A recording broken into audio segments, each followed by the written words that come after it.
the season 1 finale of the web review series, The More The Gorier, presented by Mr. Mayhem Movies. Now, I'm Sean Scott, the founder of Mr. Mayhem Movies, with only Shane Scott. And today we're going to talk about the Halloween franchise.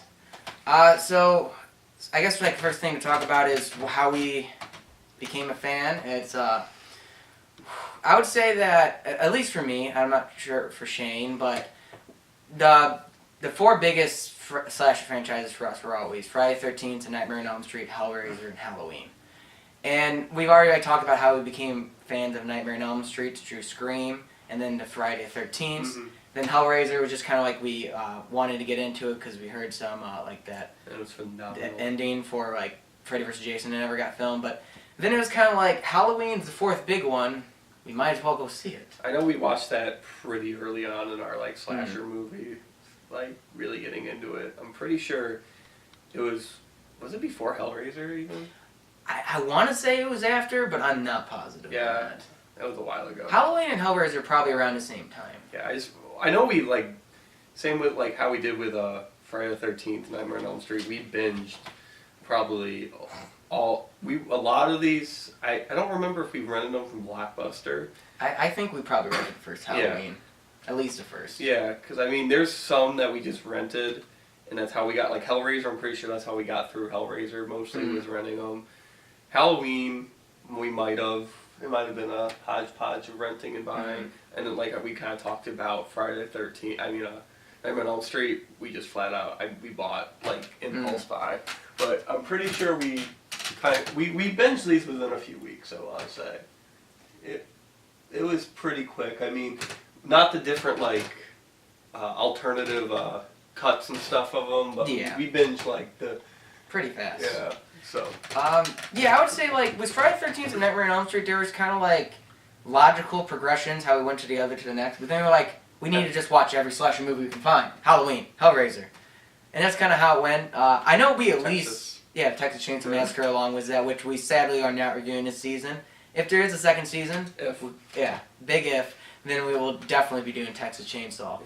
But cause that's the redheaded stepchild of all those series. Anyways, back to Halloween. We at least rented the first one, and was Hellraiser, we were this is amazing. We got to go watch them all. And kind of all the other ones. The first one's usually pretty good. Yeah. And then you open up the door, and there's maybe it takes a few. Yeah, every now and then there's a big pile of poo somewhere. Gigantic pile. Just the amount. You ever seen Jurassic Park? Yeah. You could reach your forearm into it. So that's pretty much what happened with Halloween. And I would say one of the big staying powers of it obviously is the killer, which we probably should say is Michael Myers. He wears we'll talk about more specific with Michael Myers. When I was little, I thought they just called him Michael Myers because the actor Michael Myers played him. Oh. I was really little, but I just assumed he didn't have a name. People just called him Michael Myers. He was the actor in it, so they just referred to him as the actor. When I was little, I didn't make the correlation. That's a big guy. Michael Myers, the actor's a skinny guy. Man, can you picture him playing Michael? That's what they need to do for me. I would watch that movie. I'm not gonna lie. So just a brief overview of Halloween real quick. There are, as of right now, 10 films with an 11th one on the way, and we'll talk about the newest one later. There's also, out of those 10 films that are out, one of them's a remake, along with a sequel to the remake that sort of follows the original second movie, and then drastically steers away from it, and we'll get to that as well. And then there's also something called the producer's cut of Halloween 6 that is we'll also talk about more in depth, but is drastically different. At least more so in the third act. Honestly, it's kind of the same up and low end, but again, we'll get to that. There's also been numerous novels and comic books, just like all the other big franchises. Yeah, they exploited this just I would say this was exploited at the level of Friday the 13th and Nightmare on Elm Street, and this were probably the big. Texas maybe a little less, but still up there, where they you had old video games NES video games that were or Atari was for Halloween. Atari had a Halloween and then there's nothing to do with anything. Yeah, just kind of how Nightmare on Elm Street and Friday the 13th had stuff on the NES that was just flat out. I've been plugging in, go see AVGN's stuff on Halloween. He did a big thing on this, like he did. We won't be covering the games too No. in depth, so. And if you want to know anything about the games, definitely check out AVG. And I'm sure if you're watching this, you probably know about them already. But I like a few people watching this. And if he's watching this, thank you. Thank you. There's also like video game wise, we'll talk about later. He appears in the game Dead by Daylight and like a DLC. Yeah, I still never played that game. Neither have I. Friday the 13th is where it's at. R.I.P. It's dead though, so you might need to jump to dead. And then there's also 2 documentaries, at least to my knowledge, that like standalone documentaries, not like bonus features on a DVD. One of them was like 25 Years of Terror that focuses on the whole franchise, and then there's also a biography channel, The Inside Story, that focuses just on the first one. Those are usually pretty good. Yeah. I've seen a few biography channels. We'll talk about those more. Are those the one that I don't know. Okay, never mind. I don't think you watched this biography one. No, I haven't watched this one. But there was a Scream documentary, which we also didn't talk about Scream this season. That was a biography. Which is sad because that literally started our obsession with slasher movies. That we have a case. Yeah. We have a whole like. I don't even think we can count how many slasher movies we got over. Way too many. The intro to this DVD, those are all my slasher movies, and since then I've gotten even more. I mean, this isn't a Scream thing, but it's like that movie kind of like that franchise set us off onto a course to get all those movies, make slasher movies, and so hopefully we could, even if it's like a supplemental, we just plug it in as last season. We might do that. We might talk about Scream because there's not many, and I love Scream. We'll talk about the future of the More The Gorier at the very end, if there is a future. Future's gonna be bleak. First up, we got Halloween, which came out in 1978 and like kick-started pretty much all of the slasher movies we've talked about already. I mean, you could argue that like no, Psycho did, but like Peeping Tom. Yeah, like those movies. There was a big gap between those. Those were like proto slasher movies, in which there were slasher movies, but they were. This is what started the slasher movie craze. I mean, yes, there were. I know somebody. If anybody watched this, will comment probably. Oh, this movie came out before this.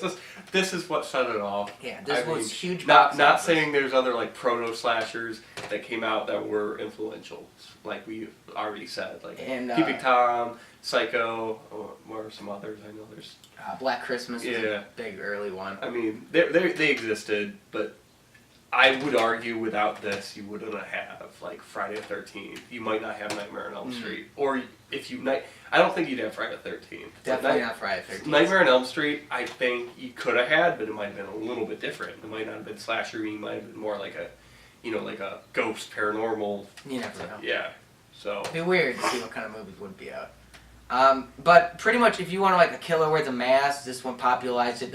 Naming after a holiday. Yeah. That pretty much every holiday has a horror movie. You can thank Halloween for that. I don't think Garbage Day does. Garbage out. We're taking that. No one takes Dibs. that. And I don't know, just like a madman with a knife going around killing people. This is just like what. This is also what all the movies wanted to emulate. No movie like there are movies that wanted to like be like Psycho. I mean, you could argue Psycho, the whole knife thing with Psycho. That's probably kind of where Halloween got some of its inspiration from. But like, this is what if you just told somebody, think of a killer with a mask with a butcher's knife killing people, this is what you think of. Yeah. This is like the classic slasher. And of course from here it branched out weirdly in some areas. And one thing is Halloween actually wasn't too big on gore. No. It was Friday the 13th I actually think is the one that's most known for like kickstarting the whole gore thing. Yeah, I would say like Friday the 13th probably kickstarted the slasher with just obnoxious amount of gore, this and a bucket of blood everywhere. Yeah. Like with special effects wise even, like Halloween was more like you'd think about like a cut or a stab and just rip the clothes, put blood. Then you got like Friday the 13th that was just like, hey, we like an arrow through Kevin Bacon's neck. We want to like, it wasn't like Tom Savini is a genius thinking about what he does. This was like Friday the 13th. This one, I mean, it does probably progress. It does become that. We'll talk about it. It's probably ironic because like it really started the slasher movies, the craze, but then it was influenced by the stuff it influenced. It's weird. So with slasher movies just kind of went like this, and they influenced each other. It just died out. Yeah, sadly. And then Yeah, but this is like the quintessential one that, like, when Friday the 13th wanted to make a movie, they were like, hey, we're gonna emulate Psycho. They were like, and they would admit it too. We're gonna emulate Halloween. We want to make that Halloween money. As I said, it came out in 1978, before the 80s boom of slasher movies. Directed and co-written by John Carpenter, who's famous. If you look at like the director for like Friday the 13th, who directed Friday the 13th? Sean S. Cunningham. I mean, I might know that. Most people wouldn't know that. I was just about to say, like, I know that name because I think I only know it because of slasher movies. But like, when you get to Carpenter, that's like casual people know who John That's Carpenter honestly is. like gold standard of a director, and it's funny that like, and I would argue, I don't know if this is what I like more necessarily. I would have to think about it, but I would argue Halloween's better made. Like the story's better, the acting's probably better. I mean, like I said, I would have to think about it. I don't know which I like better, but Between this and Friday the 13th? Yeah, I would say this one's much better made. I would. And it shows by having definitely a much better made. And then as I talked about Friday the 13th, I slowly became to like the first one way more than I did initially. But this is Halloween. It wins. I mean, if this is literally what probably a lot of people think of when they think of slasher movies, especially this movie. With this antagonist and then this protagonist are probably the two that you think of. Yeah, a lot of people think of Jason and Freddy and Leatherface, but like for some reason when I was little, I always thought of this guy when I was thinking of movies like that, and I probably even heard of this Michael Myers before I heard of Jason. And it's not that I saw the movie, but I think actually a good reason I knew about him growing up is because we were really young when. Not really young, but we were young when Rob Zombie remakes started happening. Yeah. So, like, I think one of your friends even went as Michael Myers one year for Halloween. I think and so. that's actually, I think, probably the first time I heard it. Another thing with this movie, before we start talking about, like, specifics, is I remember when I first saw this movie, when we rented it, and I saw it on that TV first time, it was, I remember thinking, wow, this feels like it could have been made, like, a couple years ago. Like, it didn't... It aged really well. Like a fine wine. Yeah, and then you got a... I feel like I'm bashing Friday the 13th, and that's not what it's supposed to be. But Friday the 13th, you can't say that aged great. It's an 80s movie. Like, you saw it. We love that movie a lot. But we understand slasher movies don't age well. And if you... Scream is one of the few that I would say, besides Halloween, aged really... Honestly, I could say Psycho...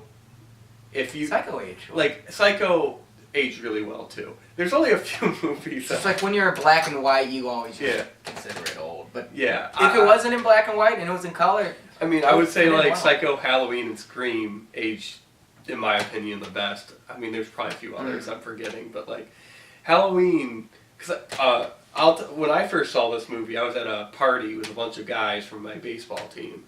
And his mom rented... Halloween and rented Killer Clowns from Outer Space. Oh god, we need to review that. And like we were watching, so I watched those days, and I was pretty little, and we were like horsing around, and the movie was on, and it was like boobs, and then his mom comes in and is just like, hey guys, cut it out, watch the dirty movie. And I don't know, that always stayed with me. I thought that was like one of the funniest things. But so that's the first time I watched that movie, and I remember when then it was like years later when we got really into slasher movies, so we were watching it, and I was just like, I'm not sure if I saw this or the Rob Zombie remake. And as the movie was going on, I'm like, I honestly can't tell which one I saw. It turned out I saw the original. Mm-hmm. But like, because I was telling myself, it felt like a newer movie when I watched it. It wasn't. It was a really old movie. But like, that shows that like how, for me, it aged really well. And it took me till a certain part that I realized, okay, this is a movie. This one, you know, he grabs the knife, and he's just hanging there, and Michael Myers is like, cocks his head. That's my most iconic part for me. That is probably, yeah, there's one point in time, we'll just talk about it now, where he like stabs the boyfriend and just like he hangs him to the wall, like above, like off the ground with the knife, and he just examines him like a little kid.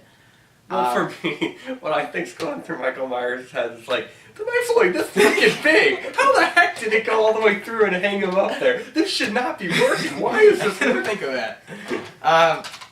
It totally changes the whole scene. Okay, so plot of the movie, which we should probably get to.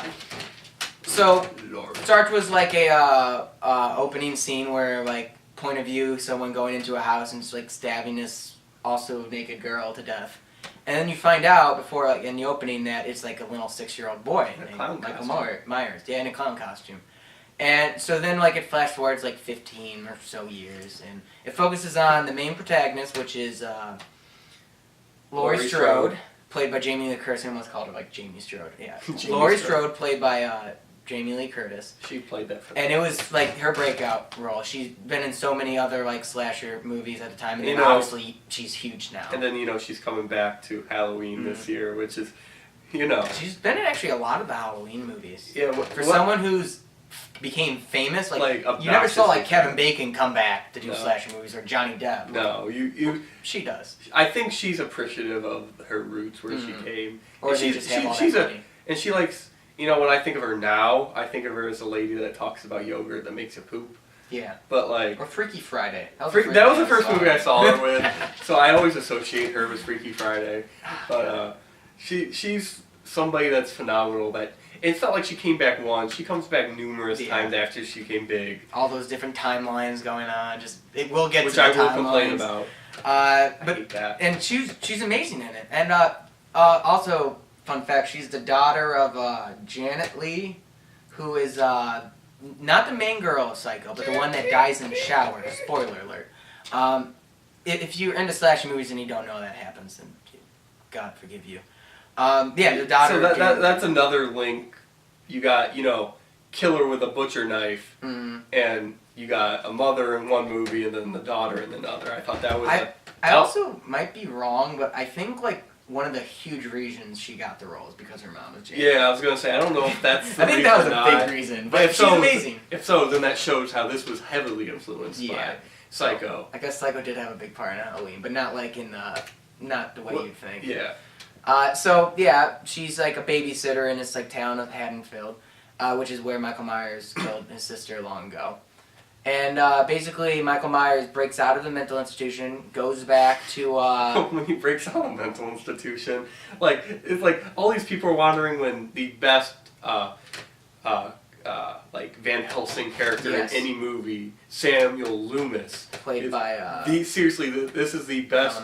I have yet to see a better person playing the Van Helsing character in a movie than this. He is my favorite character, and you'll see why. Yeah, you'll see why I love him so much when we talk about. But like, they're just driving up, and like everyone's out, and then like he goes out, and like they leave the nurse in the car, and then like Michael Myers somehow got up on the roof, and it just like breaks the thing, and like pulls her out and then gets in. I don't know. I just find that hilarious. Yeah, there are a lot of unintentionally funny parts, but and Dr. Sam Loomis, who is like Michael's psychiatrist, he's been played by Donald Pleasence, who was like a big established actor at the time. Huge part of the budget went to hiring him for like a couple of days of filming, and I can't speak for him, but I think it became one of his favorite roles because he came back so much. He would have kept coming back, but he died. I forget what movie. During the 6th movie. Yeah, so they had to like make a scene where.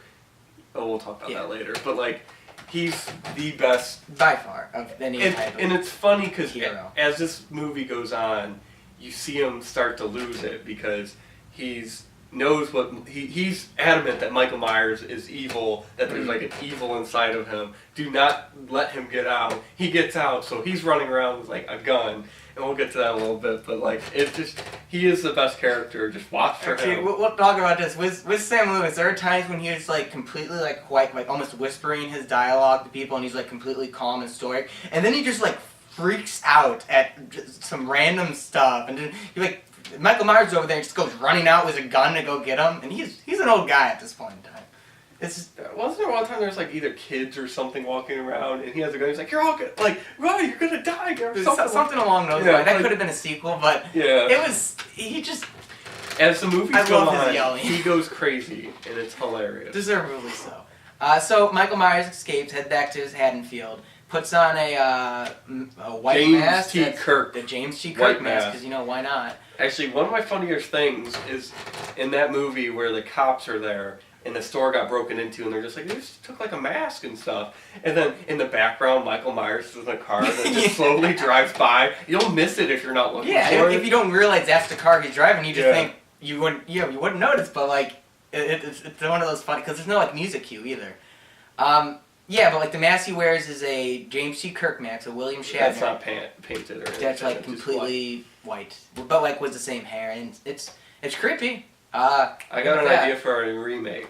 He wears a colorless Trump mask. Oh God.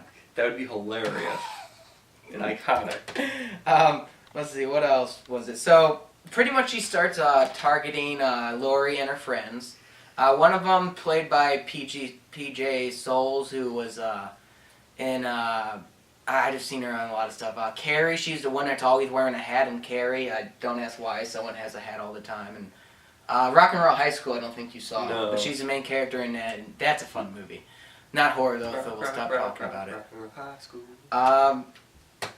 But basically he dispatches with the friends in different ways, which we can talk about, and then targets Laurie Strode in particular, and it just kind of like goes on from there. I don't want to like totally explain the ending. Besides like the stabbing against the wall, what would be your favorite kill? Kill? Because these weren't particularly gory kills. Yeah, like, it's hard because they weren't, like, obnoxiously gory, so they kind of run together for me. I don't know, just the one where in the wall is, like, for some reason I think of, when I think of the movie. That's a good one.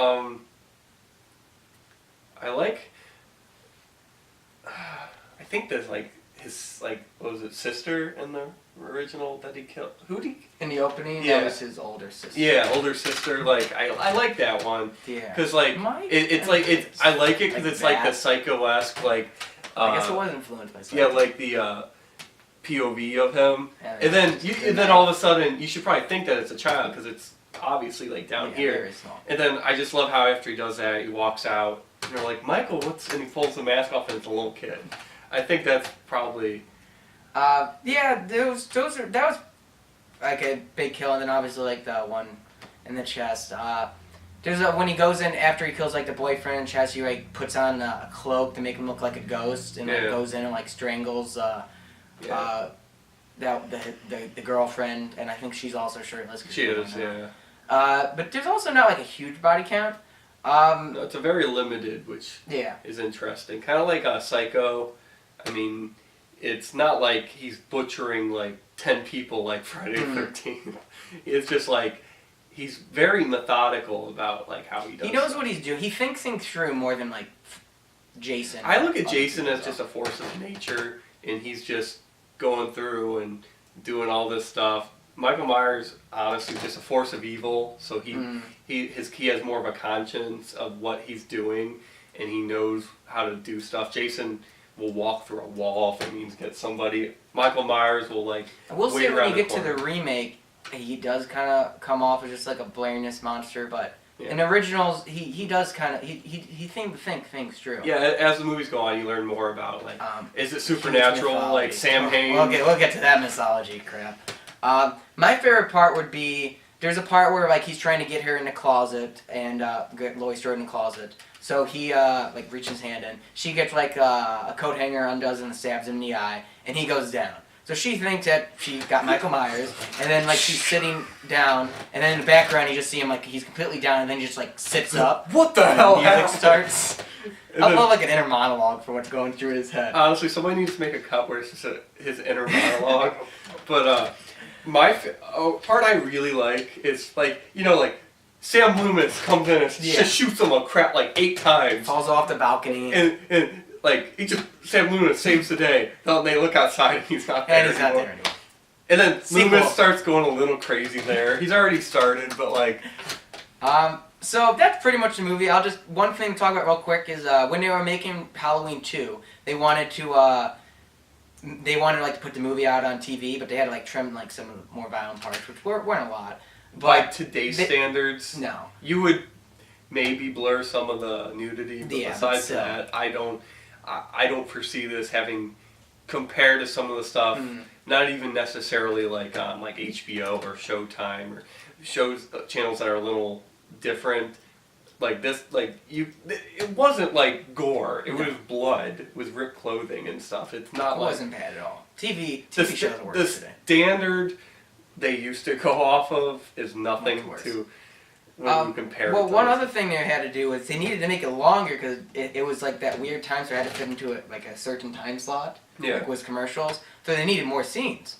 Well, they didn't film any more scenes, so when they were making Halloween 2, John Carpenter went back, used Donald Pleasance, who was on set for Halloween 2, which we'll get to in a moment, and just filmed some new, pretty much earlier scenes about Michael and like the institutions and. Which are really.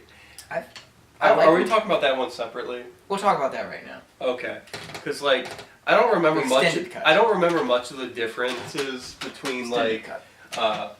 The first one and the extended cut. But the one things that really did stand out, I know there's differences later on in the movie, but the majority were the stuff at the beginning with a young Michael Myers and as he's growing up, and he wears some masks, I think, a little bit, not to the point like in the remakes, but like he, I thought it added, because I remember, we'll talk about the remakes more, but like I remember in the remake I really liked how they showed a young Michael Myers more. This was that young Michael Myers. And like the extended really did that, and I thought it actually added a lot of good stuff to the movie. It just showed like how Sam Loomis, he tried to work with him, realized it was pure evil, and gave up. Instead of in the movie where it's like, he kills someone, and then 15 years later, oh, he's pure evil. Yeah. But the scenes weren't needed, but I welcome it. It was a nice I like it. adding to what you thought about young Michael Myers. I mean, when I originally found this DVD, I thought I was like the luckiest guy in the world, that it was really rare. You can find it easily. Like maybe it has since gone out of print, but you can find the extended cut, and I recommend it. But I also would say keep a copy of the original. I would say if you're obsessed with it, get both, because it's fun to watch one, watch the other, compare them. Good movie though. Very good. Definitely a classic. Both of them are evenly. A lot of times when you make an extended cut, it's crap, or it was unneeded extended stuff, or even like director's cuts, they add a little bit, which might not be necessary. But like both of them are really good, and I would recommend. Definitely good. So next up, we got Halloween 2, which came out in 1981, which is Friday the 13th came out in 1980. So they were like, hey, this is big. You can make money. Make a sequel to Halloween. John Carpenter's involved, but he's not directing this one. I forget the director, but I'm pretty sure he came back for one of the sequels later on in the second series. But this one took a page out of the Friday the 13th playbook and was very gory. Yeah. Basically, you know... They literally just kind of look... When did Friday the 13th come out? 1980. So this came out a year later. Yeah, like, Maybe for me, I could really tell, like, it's a stark contrast. If you just focus on the blood in both the first and second, it goes from, like, you know, like, oh, rip clothing to, like, gore. Like bloody, gory kills. Yeah. Like, there wasn't gore. Which I'm not complaining though. No, I like that. A lot of them were pretty fun to watch. But I wouldn't want Halloween to be any different than it is. But this one, you know, I like gore. Show me some gore. It picks up where the last one ended, where Michael Myers fell off the balcony. It picks up right away. Yeah, so it's like Loomis coming out of the house, talking to the cops, and pretty much Jamie Lee Curtis, who Laurie Strode, who just fought with Michael Myers, she's like sent to the hospital, and it's like the most deserted hospital you can possibly imagine. Yeah, I mean, you would think it is late at night, and it is like not a big hospital. Like I'm thinking like Cleveland Clinic when I think of hospitals, but like still, I've been to smaller hospitals and they tend to have more people. But you know, this is a good set for, which is interesting. There's not really many horror movies that are like hospital sets. And one thing, what was See No Evil 2? That one in the hospital. Yeah, that was a good one. The thing is, though, I don't really remember seeing too many patients in that hospital. I think like most of the kills are just... There's like a kid walking in there that like ate a candy on Halloween that had a razor blade in it. Just little jokes like that are just great. Because you know morbid jokes. That never happened, so... That was literally a folk legend, but you know, it's funny. I actually, when I first saw it, I didn't know there was blood coming out of his mouth, so I just thought the kid ate too much candy. He was like throwing up, and like that's what I assumed happened. But yeah, it's like That's like one of the only other patients. He's not even a patient. It's Yeah, not you just never see bringing him him in again. there. Like, honestly, I don't think any other patient died. There's a lot of doctors who die. People worked like security guard, but Security guard, doctors, ambulance I never drivers. thought about that. So obviously Jamie Lee Curtis back as Which Laurie, is weird. Donald Pleasance back as Sam Loomis. He's like really starting to go crazy. Yeah, and this one, like, he thinks Michael Myers still out there because he is. So he's like teaming up with the cops, and there's a time when they see someone who just happened to be wearing the exact same costume as Michael Myers. Because you know. Like, it's trick or treating, but like, Why would you? the exact same Because costume. the thing is, Michael Myers got the the boiler suit or Yeah. jumpsuit or whatever you want to call it. He got that off of a guy he killed in the first one. That was like a plumber, or he might have been like a mechanic. mechanic. Like Yeah, yeah. And then he took the mask from the town's like shop.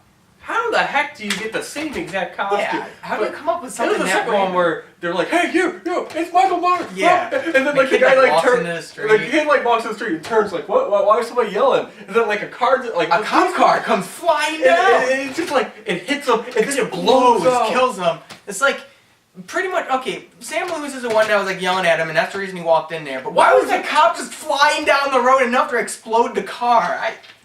The cop's at fault. I'm saying the cop's at fault. But like, And it wasn't Michael Myers. and they're like, "Oh crap, is that Michael Myers? Maybe we should look at it." It's like, then, "Oh no, it's not." But it's like, why was a cop car doing that? Why was the kid dressed? Don't just don't suspend judgment. Yeah. Because Definitely was his. it's all. It was a funny scene. I really think you can not laugh. I don't know if they meant it dark humor like. Probably not. No. But like, it comes off really funny, and like, I defy you not to laugh. Because it honestly comes out of nowhere. You think like, oh, it's just gonna be like, and then And Sam Loomis is totally like talking normal, and all of a sudden see Michael Myers like, ah, kill him! Kill him! Like, I think he's even trying to like put his Yeah. gun up and shoot him, and the cops there's also like, kids around. and the cops like trying. It's Halloween, so people are trick or treating, and he's like, "Oh, it's him! It's him!" And the cops are trying to pull his arm down. The guy's just like, "Oh, somebody's yelling! Why are they yelling?" It's like, Oh god, it's a good movie. So yeah, Laurie Strode sent to the hospital, is recovering from that. She has like a semi-love interest of someone she knew at school. Not too important. really, it's not. She's pretty much out of it for most of the time. When she is like going around, she's still hurt because she had to run in with Michael Myers. But Michael Myers finds out that she's at the hospital. I think from like a police scanner, and just goes after her, and carnage inside the hospital. Like there's like one of those hot tub relaxation things that two people are obviously like making love in. He kills someone in that by like turning it up all the way. Yeah. But like he like pretty pushes him down, but like his hands also in the boiler. You don't give but a he's fine crap. because he's Michael Myers. Okay, let's see what else said. There's the ending, which I'll get to in a moment. Not the But beautiful ending. okay, let's talk about the ending. So Sam Loomis goes to help her there because he knows that Michael Myers probably tracked her there. And it ends with like they're in this room, and doesn't he like either stab or shoot out or like make Michael Myers go blind, like remove his eyes basically. Yeah, I think he stabs his eyes. Yeah. I don't think he shoots it. And he's like Michael Myers just kind of like flailing around, just. And I think I remember Laurie. like he has a knife and it makes that like sound. It's like, and I don't know. I always like that. So Laurie gets away, and Loomis shoots like a oxygen barrel or something to explode. So. And he's right next to it, so you think that like, oh, doesn't he like grab Michael to keep him in there? And he does something to keep him. He does it like heroically. Yeah, he's very heroic. Gives Gives a heroic death. Like heroically, like to kills himself to kill Michael Myers. And then Michael Myers, he just busts out of the door, completely on fire. Like Sam Loomis. Sam Loomis presumably just exploded. Michael Myers comes down on fire, like flailing around, and then just falls down in a fiery heap. And it's not CGI, but it's really cool.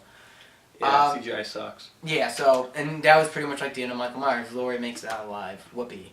No, obviously that's not the case, and we'll get to that in the future. Well, this one was supposed to be the end of this whole, Michael Myers, two bookends, first and second.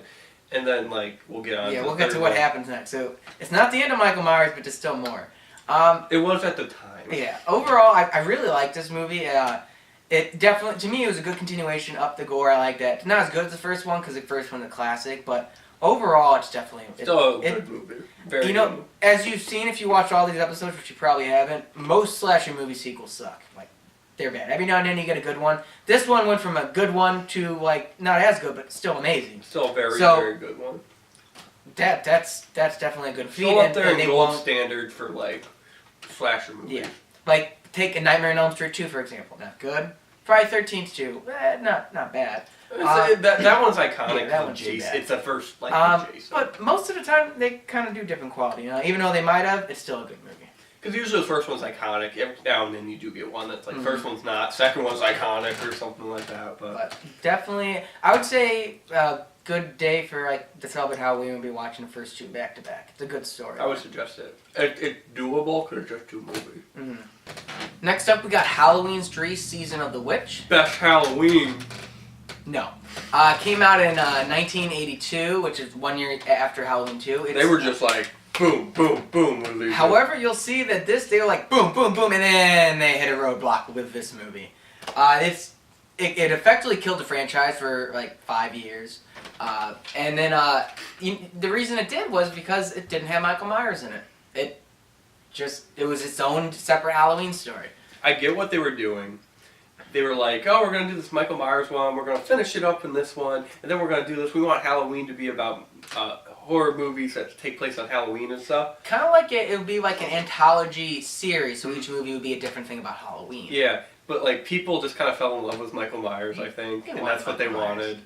So you could explain. Like keep in mind, there's already been a couple Friday 13th movies. They established as people. So many other. They probably didn't want to be. They didn't probably want to necessarily be a slash, even though this one was kind of gory. It was gory, but it wasn't a slasher. Yeah, they probably wanted to stay away from that and just kind of like keep their options open for what they can do. And then the fans probably kind of cornered them into a certain area.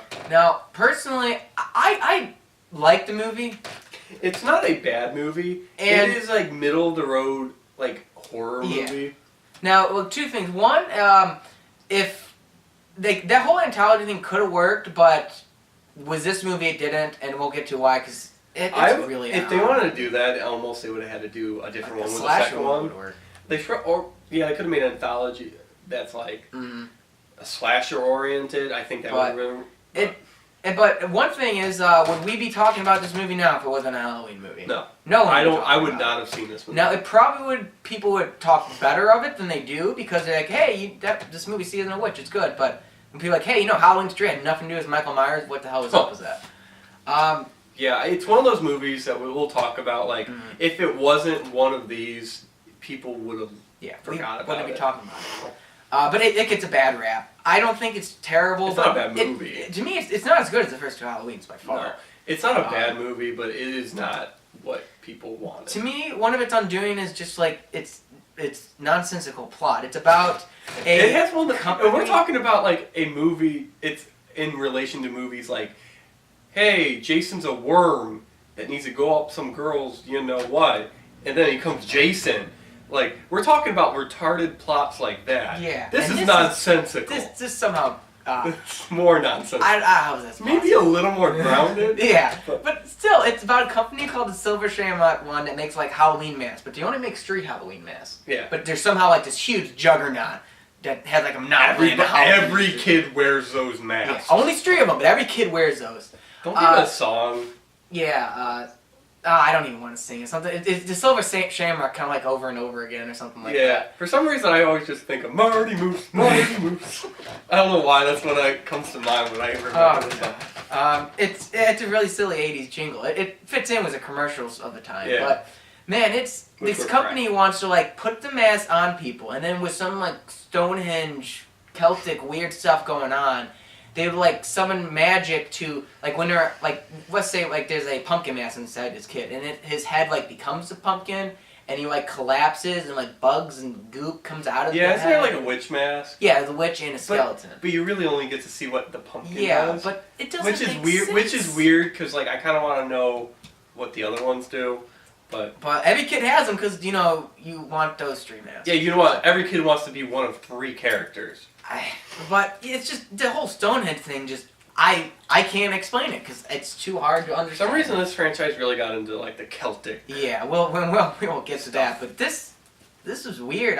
There's the main guy is Tom Atkins, who's also a big horror staple. I want to say Night of the Creeps. I might be wrong on that. I might be mixing it up with something than My Bloody Valentine remake. I love that. He plays like the old cop in that or something.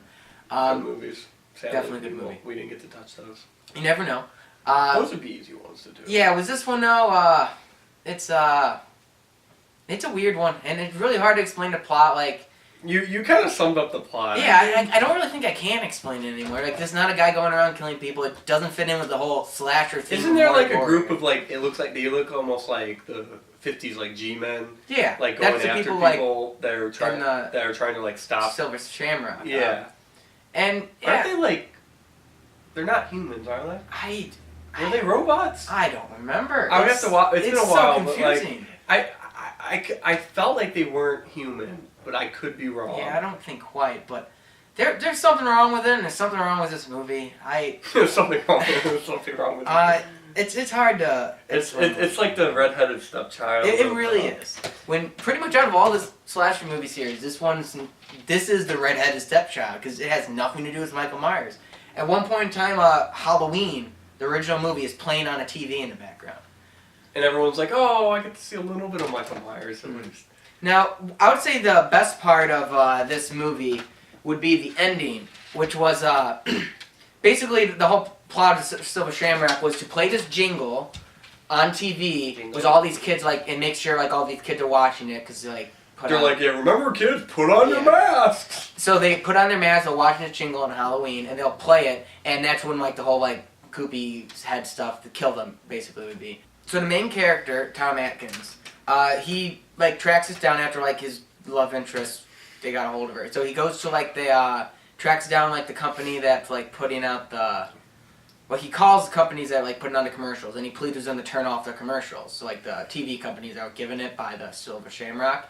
So he's calling from the phone, and he's like watching on TV, and it's like on 4 channels, and he gets like 3 of them to go off, and then he's like, and then as the jingle's about to start in the final network, he's like calling and saying like turn it off, and then it just cuts away. So you don't know, did it cut it off in time, or did a bunch of little kids die? So why? And the thing is, I can't remember what to tell you, like why they're doing this. I don't think it made sense in the movie. They gave a reason.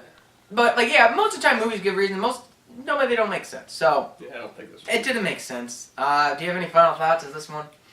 I would suggest watching it, but like for completeness sake. Yeah, I mean it's kind not of a bad movie. It's fun to watch. It just isn't. It's nonsensical, and it gets a very bad rap because it's not to do with Michael Myers and it's a Halloween. Yeah, that hurt it more, but yeah. It's worth a watch. Maybe not more than one watch. Yeah, I would say at least watch it once. Mm-hmm. I mean, I've watched it a few times. Yeah, but we're different. I would suggest watching it once, at least. So then you can say I watched I watched all the Halloweens instead of like I watched all the Halloweens. I didn't watch this. Except that one, not the redheads. People will understand, but then you haven't seen them all. Yeah, so. Yeah, for completeness sake, you got to. But good movie. Next up, we have Halloween 4: The Return of Michael Myers, which, as you expect. The most stereotypical slasher movie. Hey, we're done with this killer. Crap, we need to make money. Let's bring him back. Bring him back. That's literally what they do in every series at least once. At least they never said this is like the final chapter for any of them, which a lot of movies. Oh yeah, they love that like final chapter. And they when they made the second one, Michael Myers was dead. They were intending him to be dead. He was not paranormal. He was just weird and like he was dead. They were like, we're done, we're going to do something else. Same with like, Nightmare on Elm Street, Friday the 13th. They all had those like, we're done moments. And then, Then the money. Then they want more money. Money.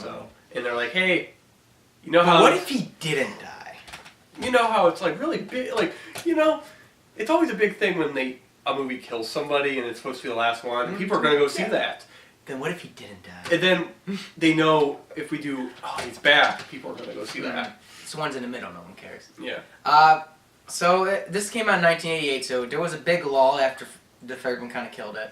But as you expect, Michael Myers returns. He's been in a coma from that fiery thing. But here's the thing. St. Loomis is alive. The guy who was next to the exploding thing of oxygen. Yeah. And his face is all messed up. Yeah, he looks awesome now. He's not in a coma. His face is just messed up, walks with a cane, I think. But otherwise, this is like good. This is like... He was already an awesome character. Now he's like awesome. He's like burnt up and he's old and crotchety and crazy. Very crotchety. He has his only thing in life is to kill Michael Myers, and like it's kind of like how like Mark Hamill looked like a fruity boy, and then like something happened to his face, and then now he looks awesome.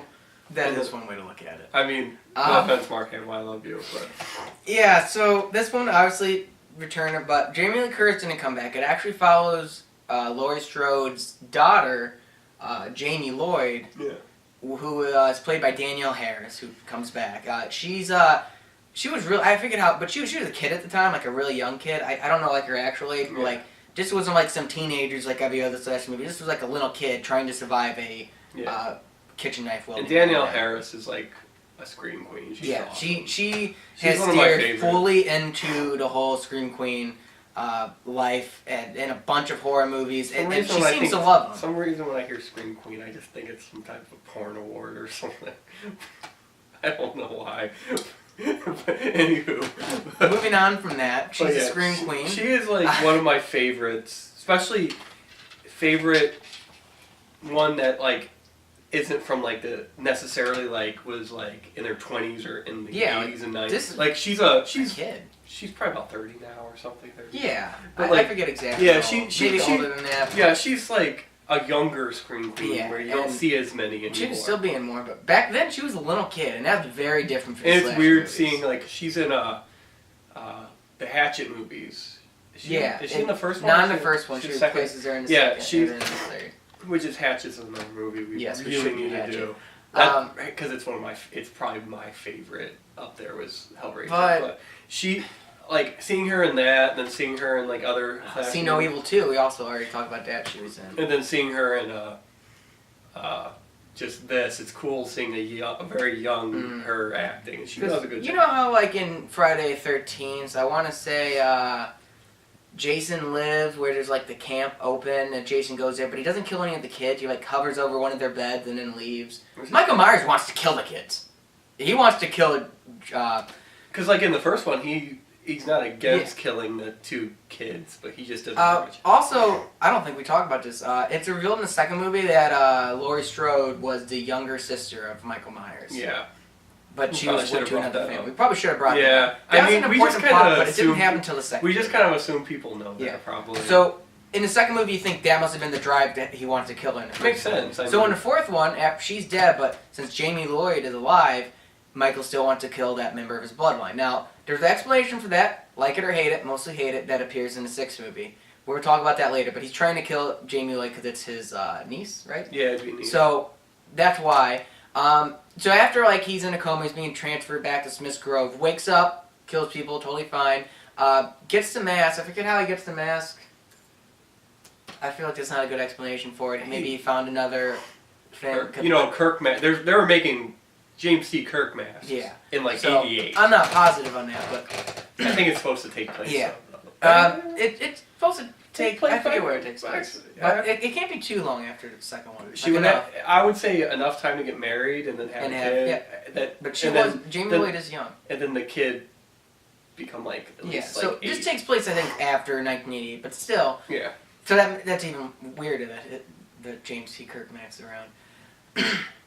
So yes, Sam Loomis figures out that he's back and goes to track down Michael Myers. Back to Hattie. Because like this old crotchety guy's like, he's back, I gotta kill him, I got my gun, I'm gonna go shoot him. So that was this one. Honestly, there's not much to it. Chases her around. I can't remember for sure, but I think this is the one where he chases her in school. I might be wrong. It might be the fifth. But that one's cool. Fourth and fifth one really run together. This one ends though with he's like on top of the car trying to get in. But like they fling him off the car and it's like near a cemetery and like an old abandoned mine shaft actually is where it's at. And like all the cops show up and shoot him and he like goes down into the mine shaft and presumably dies. But it's really quick at the end. Like they shoot him up and he goes down. Yeah, it's a really quick end. And like everything collapses and they assume that he's dead. My biggest problem when I remember last watching him was like they wouldn't like investigate to make sure his body's there. Like they're just gonna leave a body in the mine shaft? I guess so. But this one ups to gore. However, this is when slasher movies were pretty much dying out by the '88. Yeah. There was still some, but they're definitely not in their heyday anymore. The gore is good. Like it fits in with all the normal slasher movies from the earlier '80s, I think. But it doesn't feel too special. Like Michael Myers comes back, which is good. Daniel Harris is Daniel Harris. Sam Loomis is back. Sam Loomis is being awesome. Like it's not too special. Like all in all. Yeah. And like obviously, it's fun to see Sam Loomis again and see his progression as a character. Going insane. Like. But yeah, there's also scarred up. There's not like too many great moments in it either. A lot of it's forgettable. Yeah. I probably couldn't tell you too much about the plot, especially for like these last two. Like for this one. Yeah, this and the next one are really run together, and they're supposed to, I believe. So I'm gonna like list a lot of my favorite kills in the next movie, and it might be from the fourth movie, that might be from the fifth movie. Who knows? It's kind of. But we'll find out. Yeah. Next up, we got Halloween 5: The Revenge of Michael Myers. This one came out in 1989, so 1 year later. It follows like a similar storyline. Loomis is back, Michael Myers is alive, shocker. But Daniel Harris is back as Jamie Lloyd as. Actually, we didn't talk about the special ending of the fourth movie, so we'll talk about that because it bridges over. So after you think everything's good at the end of the fourth movie, Jamie Lloyd, living with like the foster family, she puts on a mask and stabs her foster mom. Like she's also going to. For some reason, I thought that was the end of this one. That was the end of the fourth one. Okay. And that was. I actually kind of liked that. Yeah. It was weird. It didn't feel exactly like. Didn't quite make sense. Like. It didn't feel like there was like causation that should have led her that way. Makes me think maybe there's like something supernatural going on. Yeah, I mean that's the only thing I can think of. That way. Because like, it's not like throughout the movie she's like working with these problems. It just all of a sudden she does it, and it's kind of annoying. And I wasn't.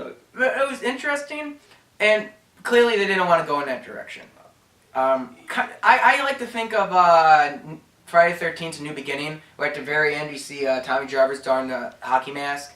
Literally do not follow that storyline whatsoever for Jason Lives. But for this one, they at least they somewhat follow it. She's in like a mental institution. She doesn't speak anymore. She's completely mute. But that's how that is. Some of the same characters transfer over too as well. Now Michael Myers, who fell down a shaft, he like crawls away, whatever, finds a hobo that keeps him alive for like a year. And then he wakes up next Halloween, because it always has to be Halloween, and kills the hobo. Because, the hobo kept him alive for a year. A hobo! Some guy that has no, like, medical training, living, not in a house or anything, somehow kept a guy that was unconscious for a year alive. Yep. I don't... to me, that makes no sense. It doesn't make sense. I'm not saying hobos aren't kind. This is where you think there's something supernatural going on. There has to be. He was, like, in a hibernation, I guess. So, yeah, and it happens right on Halloween. So, moving on to this one, he gets up, tracks down Daniel Harris, and tries to kill her. There's also a train going by right now. That's loud. We'll just keep on going through it. So with that, it was just really kind of like the fourth movie. It's like the exact same plot going after Jamie Lloyd. Anyone gets in his way, he kills. There's I think it's in this movie, could be the fourth, so don't hold me against it, but there's a time when they're like trying to hold up in a house, so there's cops with guns, and Michael Myers comes in, steals the gun away from someone, and what do you think he does with the gun? Shoot him? No. He stabs him with the gun, because why not? That's what people do. Now and Sam Loomis is obviously back, but one thing that really got under my skin in this movie is there's a part where a bunch of teenagers play a prank on the cops by dressing up like Michael Myers. And like they all like, so they think, oh, if Michael Myers is free, but then another one shows up, and then another person dressed, and then another one, and then they like take off their masks, laugh, and run away. Could've got shot. Why would you ever play a joke like that on the cops? First off, don't play a joke on cops. But like, that could get. I'm surprised the guy didn't immediately shoot Michael Myers. Like he's a dangerous guy who's killed many people that he worked with. Like, who does that? A lot of stuff that just doesn't make sense. That was weird. And this movie is also. It falls through in the sixth one, but the Thorn rune just keeps popping up all over the movie every now and then. And there's a man in black. Which is weird, because Celts didn't use runes, so I don't know why it's called that. For the purpose of this. Yeah. And you start seeing, like, the man in black, the guy in black stuff, around, doing stuff, looking all menacing. And that follows through in the next movie, but it really odd because it doesn't really make sense in this movie, which we'll get to. Yeah, and this one I remember near the end too. Like Sam Loomis kind of like uses Jamie Lloyd as bait at one point in time, which felt a little out of character. But like at this point, he's so yeah, old he is kind of insane too. He's literally so that's true. Was this one he also like? And then at the very end, like Michael Myers like beats him down to the point where like you'd expect him just to be dead, but he's not dead. And another thing that bothered me, in this one you clearly see that Michael Myers has 2 eyes, but they were like destroyed at the end of second movie. So he has eyes again, totally fine. Hobo. Yeah. Yeah, the hobo cured his eyes. So some good old fashioned like fix me up crap. it ends with Michael Myers going to jail, and he's like in the jail for the Haddonfield police station. And then the man in black shows up with a machine gun and guns all the cops down and breaks literally every cop. And steals Jamie Lloyd. Just yeah. However, it ends like that. So you don't know who this man in black is. Yeah. Like you're completely relying on the sequel and where it's gonna go. But you don't know like it's I don't know, it's not a satisfying ending, but it does lead into the 6th one. I wasn't a fan of sequels, but that ending. Honestly with this movie it felt interchangeable as the 4th one. It's the same slasher movie yeah, stuff. It almost felt just like money grab. No, maybe it's because I don't remember it as well that I'm just kind of brushing it off, but I don't remember it being like too amazing. And I've seen all the Halloween movies at least 2 times, some of them more. And yeah, these 2 don't stay with me too well. No, they run together for me. Yeah. And I forget what's going on. So there's not really much more to say to it than that. There's some nonsensical stuff going on. The gore is still there. Nothing like really memorable kill, but there are some stuff there. Yeah, a lot of these aren't like, whereas like Friday the 13th, there's memorable kills in almost every movie. And one thing I guess to say, you might complain about like the whole like bad man in black don't know what's going on. That's kind of, I guess, stupid in a way, but it's at least like setting stuff up for sequels. Yeah. Most of the time they're really like, it's a movie. And then the next movie takes something that they weren't even planning on and does like a sequel or a sequel has nothing to do with it, or you get another Halloween Street that literally has nothing to do with it. This one, they knew where direction they were going. It was just a weird direction. It was a weird direction. So yeah, if you like Halloween movies, watch it. It has Michael Myers. That's good enough for most fans. So hopefully that's good enough for you. So at the end of this is pretty much the end of the first series of Halloween movies, and this is Halloween. The Curse of Michael Myers. No 6 anymore, but it's a 6th movie. Came out in 1995, which is a decent gap between the 1989 release of Halloween 5. This one feels really 90s, but like before Scream, so it's not like that meta stuff. It's just, it feels like it's past its prime before it becomes really slick. This one is, and we'll get to it at the end, but it's like infamous for having something called a producer's cut, which is a version of the movie that is drastically different, at least especially in the 3rd half, from the cut they made in theaters. Now the reason for that is the original producer's cut was made, and then they realized no one they didn't like it before they released it. So they went back, filmed new stuff, wanted it bloodier, more gore, more Michael Myers killing people, and all that going on. And then, however, when they went back to reshoots, Donald Pleasance, who came back for this movie, passed away. So they also had to work around his death of how to wrap up his character and do something different. So that it's true, wrenching it. And also obviously this is Donald Pleasance's last Halloween film, which makes it sad. But at the same time, it's cool to see him with one last movie. Another thing to note is he's in this one, but he's not as burned anymore because he had skin grafts. I think they just didn't want to. They wanted an explanation to not put on all of the different prosthetics on his face to show it. Because he was old at this point in time, he probably just didn't want to do that. Yeah. So with this one, it shows the ending where Jamie Lloyd was kidnapped, the Man in Black broke Michael out. Fast forwards a long time. So now we got it starts with Jamie breaking out of this weird cult area, which is holding her, and Michael was Michael Myers in pursuit of her, and she has a baby, and she hides the baby in a train stop or something. Not train stop, truck stop or something along those lines, a rest area. And then Michael Myers eventually kills her at a barn. I didn't like the opening. I just felt like it. I would have probably even liked a revamped, different group of people he's going to kill. Just like, I don't know, I didn't like the whole, hey, we kidnapped her as like a child and broke. Now she has a baby. Now she's like this old and has a baby. She's been with this cult this whole. It just felt stupid. Yeah. And from there it brings back a character from their first movie who played by a different actor. It's Tommy, who was the boy that Laurie Strode was babysitting in the first movie. So he experienced all this Michael Myers stuff firsthand. However, in this movie he's played by Paul Rudd. Yeah, it was just fun. Very early Paul Rudd. He goes like Paul Stephen Rudd is how he's credited. So it's before he broke big, so no Ant-Man yet. In this movie, and he teams up with this one girl who's currently living, like this mother living in the old Michael Myers house now with her family, who also has a kid. And then they're like, and Sam Loomis comes along. Now in the current version, after like Jamie Lloyd dies, it's kind of like trying to like protect a baby, keep him away from the Man in Black and his cult. Sam Loomis gets to help with a guy named Dr. Wynn, who works at like Smith's Grove, where they kept Michael Myers, and they're trying to like figure it all out. But in the end, you find out that Dr. Wynn is the Man in Black, and he's the one who. So that means he worked with Michael back during when he was in hospital all those years ago, and they make it a supernatural movie. He's fueled. He's like has to kill his family members. He's like fueled desire that he has no control over to kill his family members because of the curse of Thorn. Yeah, this is like, like you make a normal Ponzi jumping the shark. This jumped the shark. This is when they officially jumped the shark. Yeah.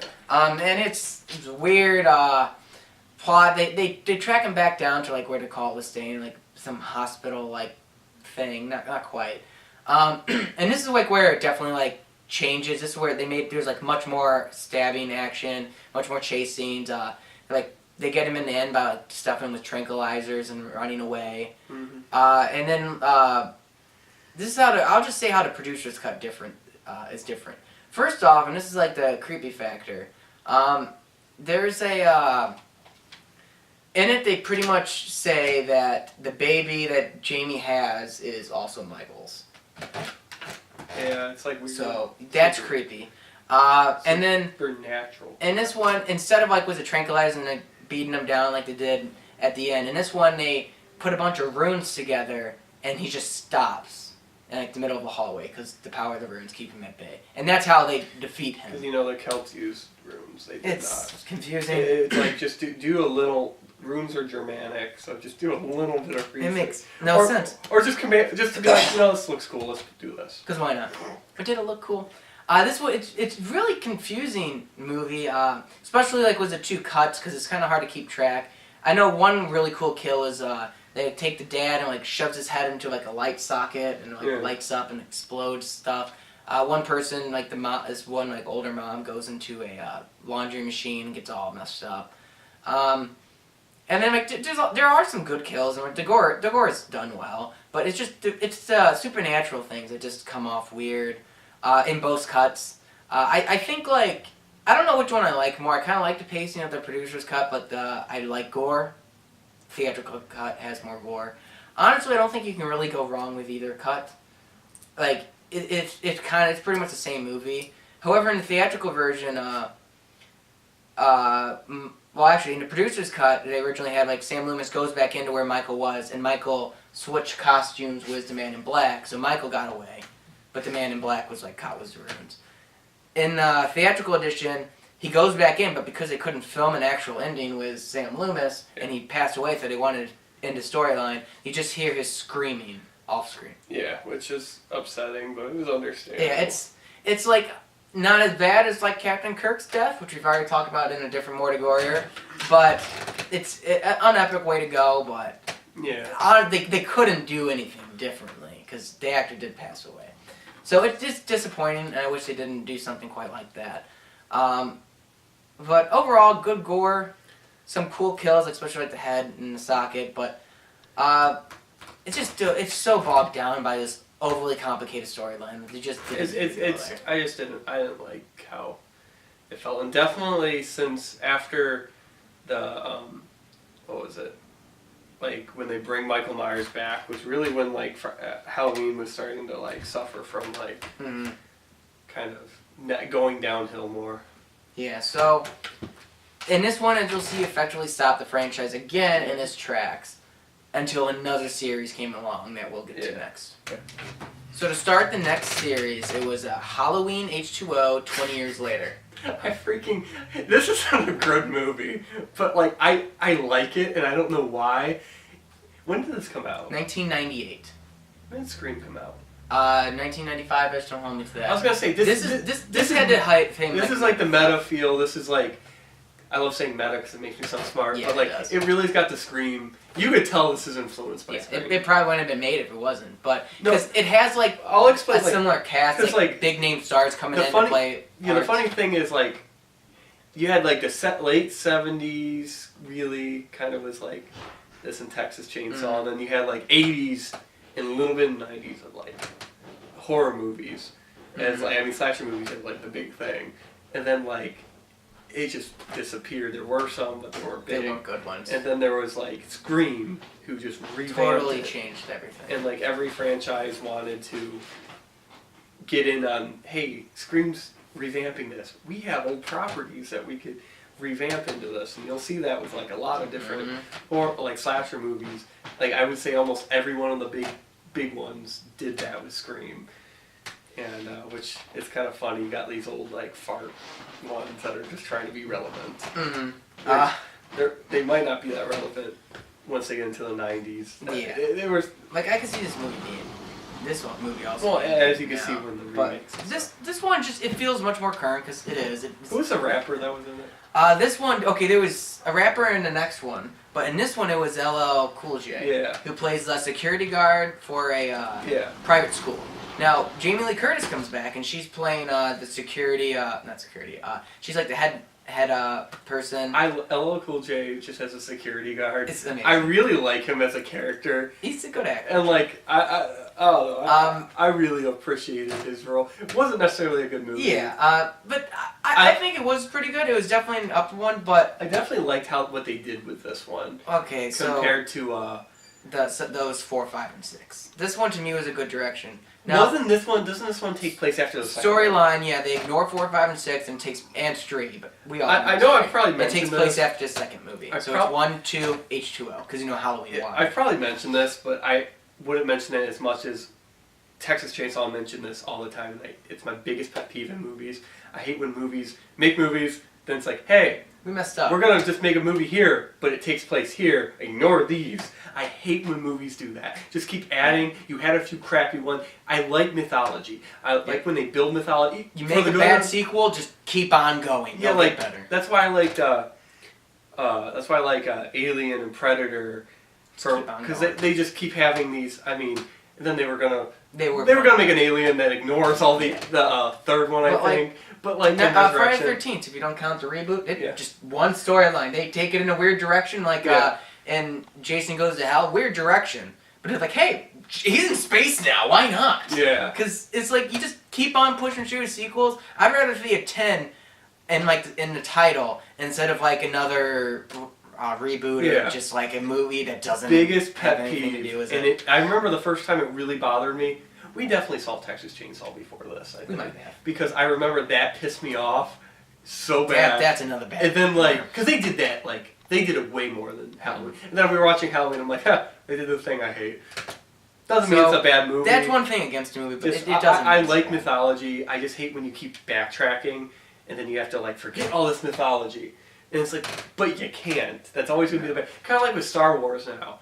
And trust me, I could do an hour thing on a Star Wars movie, but biggest pet peeve, which not saying necessarily the new stuff is bad, I just hate how Disney flatly just said like, yeah, not canon. All the knowledge I brought into Star Wars from Star Wars is not canon, and I just hate that because like, what about the stuff that happened like thousands of years before the prequels? How is that relevant to what they're making now? And I just hate that in movies or even necessarily books and stuff too. Bringing it back to Halloween, what Yeah. that means is like you watch 4, 5, and 6, and now it's like Supernatural. Oh my! It's like it doesn't matter anymore. The Curse of Thor. It's just like doesn't matter. None of the things I just watched matter. It won't have any bearing on anything I do. Like I mean, anything I watch. I hate that. It's disappointing. However, it could be like a petty thing that we could just us. It's just that's me nitpicking. We don't like that, but personal nothing pet against the peeve. Movie's good. It has Jamie Lee Curtis, so I enjoy that. She's older, still nice actress. Yeah. So in this one, she's working at like the head of a private school. She has a son played by Josh Hartnett, and from like 30 Days of Night, and Faculty. He was in that. He's big '90s actor. Not too much stuff anymore. And then now obviously LL Cool J, and there's actually even a cameo by Janet Leigh, Jamie Lee Curtis's mom. I love that. It's a very you could miss it if you're not paying attention. And and her character drives off in the same model car that you see her driving in Psycho. So she's a very small role, and it's because it's a cameo. But she I don't think I caught it the first time I watched it, but I definitely caught it once I watched it again. And when she drives away in the car, it's a nice thing because Halloween definitely was inspired by Psycho. Yeah, no matter what. It was definitely a fun nod. So in this one, Michael Myers breaks loose. Apparently, he didn't die in the second one, but we already established that. He breaks into the nurse that helped Dr. Loomis, because Dr. Loomis also didn't die in that explosion in the second one. So, but he's not in this one. At this point in time, he's already dead, but because so much time, 20 years have passed. That kind of bothers me, because why couldn't they just say he died heroically in the flat and trying to stop him? So that's another thing that they could fix. It's like a nitpicky thing, but it's but why'd you have to make him live when he's dead anyway? Yeah. Now, the reason they did it and they could have worked around it because the nurse has notes of because Jamie Lee Curtis faked her death and is living elsewhere with a different name. So there's notes that Dr. Loomis had, that the nurse now had, about where she was and how she faked her death and where she's at. So that's how Michael Myers finds the notes. Joseph Gordon-Levitt's also in the opening, was that? Yeah. And he dies as a hockey stick or something. It's like Scream, where these famous people in small roles, and it's odd. Yeah. Anyways, so it was he tracks her down and kills people. But pretty much the whole school is almost empty because they're all on a field trip except select students. Yeah. Because why not? And they're partying at school, but Michael Myers shows up and kills most of them. The son, though, but by Josh Hartnett, he gets away with his girlfriend, and while Michael Myers is still in place. And however, Laurie Strode, she's not gonna have any of it. She wants Michael Myers dead. She goes back in there. Epic confrontation. I've heard people complain and saying it was really slapstick. He was hitting them with stuff and bang Street Stooges stuff. I thought it was cool. Yeah, I liked it. And the end was you think he died. So she walks away. Cops show up. Ambulance is taking the dead body away. But she's still not convinced. So she steals the ambulance with Michael Myers in it. And starts driving away to go get rid of the body away from the scene, and Michael Myers wakes up. Oh, because he's still alive. And so spoiler alert, she crash happens and Michael Myers gets pinned to a tree from the ambulance. So she comes up with an axe and just chops off his head, definitively killing Michael Myers until the sequel. Yeah. So what stands out with this movie besides LL Cool J? The ending when she cuts his head off, I thought that was interesting. Because, in this one, I don't know. It is pretty finalized, but you'll see it as a sequel. My favorite part is when Laurie knows stuff's happening, but it's not until, her kid and some people are running away and, to run to a door that she's at, and she's get in here. So she opens the door, they get in, closes the door, looks through the window, staring face to face with Michael Myers. Yeah, I remember that. That was cool. So that's pretty much the moment it's he's back. I gotta kill him. So that's kind of I don't know. That's one of the bigger moments I'd say in the franchise. Yeah, I would say. If you not count the first movie. Kill wise, not a lot of them spring out to me.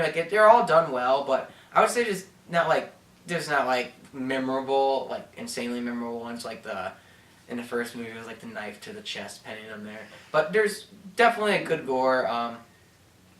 But I think the main draw is bringing Jamie Lee Curtis back. And she's she shows that she knows what she's doing when she comes to horror movies. Yeah. And unlike even in the first movie, and kind of in the second, where she's just kind of like screaming and like, oh no, and like fights back. Eventually, in this whole movie, she's like full on fighting back the entire time. Like she's having none of it. She's a mother now, and she's gonna protect her son. Yeah. And then chop off her brother's head. Because Yeah. why not? That's pretty much all I got to say about this movie. I thought it was a good movie, and it's good. It's definitely one of the better of the franchise. I think it's better than 4, 5, and 6. I'd put it Halloween, Halloween 2, H2O. That makes sense. Mm-hmm. But wait until we get to the next one. After Halloween H2O, which like definitively killed Michael Myers, we get Halloween Resurrection, which came out in 2002 and takes place 3 years later. But it starts off with like retelling the end of the H2O where like he gets decapitated, and you find out that when Michael Myers is like defeated by Laurie the first time in the school, a paramedic came in. So Michael Myers came up, punched him in the throat basically, so he couldn't speak, and switched spots with him. So the person that Laurie decapitated was the paramedic. Didn't they kind of do something like that with like, they thought they killed him, you were explaining earlier, and it was really the guy in black? Yeah, and in the producer's cut, you think that like okay, so it's the producer's cut. He So switched I clothes. was gonna say, Which a little different. You've but already pulled that twice, though. It really. I don't like that. It's one way to get another movie because they pretty definitively killed him, but it was a dumb twist in my opinion. I just this think is a it's dumb movie, and I unnecessary. look badly on this movie, so that also is I something love the against other it. rapper that's in this one, though. Okay, this one has Busta Rhymes in it. Yeah. Like, Great name. He literally, like... We'll get to explain him in the a plot, moment, but Busta Rhymes, that's a guy. So let's see, in this movie, Laurie Strode kind of goes both insane was like knowing that Michael's still out there, and two, that she killed an innocent man. She like goes into a mental institution. But he find out that she's not really out of it. She's like been biding her time waiting for Michael Myers to show up. So eventually he does, but it takes him 3 years. Why, I don't know. This is the one where they're in a house? Yeah. I'll get to Okay. that. So shows up at the institution. So she fights back, pretty much gets the best of him, goes to the roof, pretty much has him dead. But then, right before she's gonna like get the final blow and let him plummet to his death or whatever, she like thinks maybe this isn't Michael, maybe this is another trick he pulled. So he goes over to check his mask, but Michael Myers isn't incapacitated, flips it on her and kills her instead. It was really quick, too. Opening. I hated that. Don't bring... Kill off Jamie Lee Curtis in the opening. I hate when horror movies kill the girl right. It's one thing to kill the survivor girl from the previous movie, but it's another thing to kill Jamie Lee Curtis in the opening from the previous movie. That hurts. This is another movie that's not a good movie, but it's kind of dumb fun. You get to laugh at it. Fun. Well, we'll get to the dumb part, but... Okay, so we'll get to the dumb part. So the Michael Myers house is...